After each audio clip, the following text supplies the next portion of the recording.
Pemirsa Panglima Kodam Iskandar Muda Majen TNI Muhammad Fahrudin SOS memimpin acara tradisi dan juga upacara serah terima jabatan pejabat Kodam Iskandar Muda di Balai Teguh Umar, Makodam Iskandar Muda, Banda Aceh. Serah terima jabatan di lingkungan Kodam Iskandar Muda merupakan upaya untuk meningkatkan kualitas kinerja organisasi, membangun kemampuan perwira dalam dimensi kepemimpinan, manajerial dalam rangka penyegaran, sehingga organisasi selalu hadir, energik untuk dapat melahirkan dan menghasilkan karya-karya terbaiknya. Acara tradisi awal tahun 2018 ini diharapkan dapat memberikan pengalaman melalui penugasan yang beragam bagi para perwira, sehingga dapat meningkatkan pengetahuan, wawasan berpikir, dan keterampilan yang sangat diperlukan dalam pelaksanaan tugas ke depan.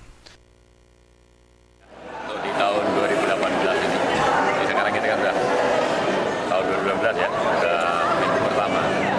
Kita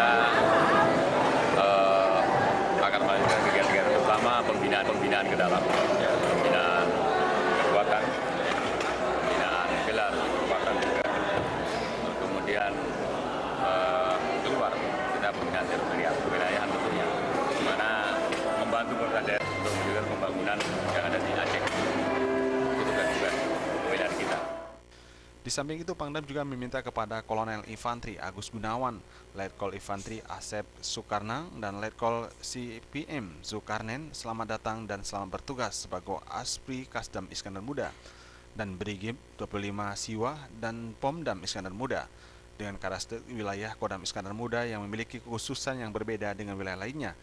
Untuk itu diharapkan agar perwira secepatnya dapat menyesuaikan diri dengan lingkungan tugas yang baru di jajaran Kodam Iskandar Muda.